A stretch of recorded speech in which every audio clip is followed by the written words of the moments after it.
For me, I would say personally, if I didn't have to be burdened by the assumption that I was going to be African, what kind of work would I make if that wasn't a stereotype that people see me through?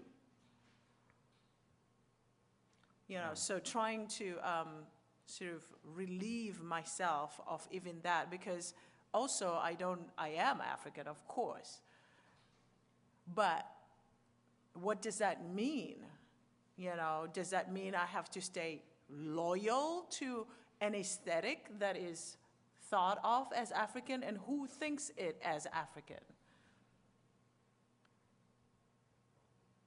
And even Zimbabwean, is there, you know, all those very big, important labels that have the effect of limiting the sphere within which I am then allowed to work. But then this is also, you know, it's a personal problem, but it's also your problem.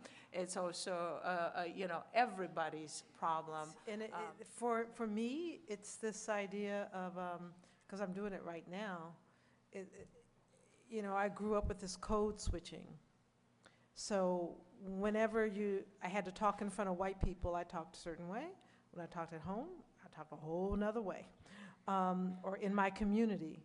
So this idea that when I had to prove an intelligence, that I had to prove and demonstrate something beyond the intuitive, because that's often what's written about the work is very intuitive. And it wasn't meant as a compliment often. That you can get caught in that place of, okay, well, I'm going to prove I'm the harmless good Negro. So I'm going to prove this, and so I'm going to prove that I'm intelligent. Well, then that's a trap. That starts to be a trap that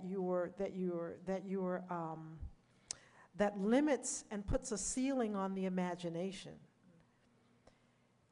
And so I'm interested in as creating these containers, how do I address that? And what does it mean to make work when I'm not carrying the company? So what if I'm not thinking about, oh my God, if this work is not successful, we could not have touring for next year, and then we might not have this and we might not have that. But what if I let all of that crap go and go to the work itself?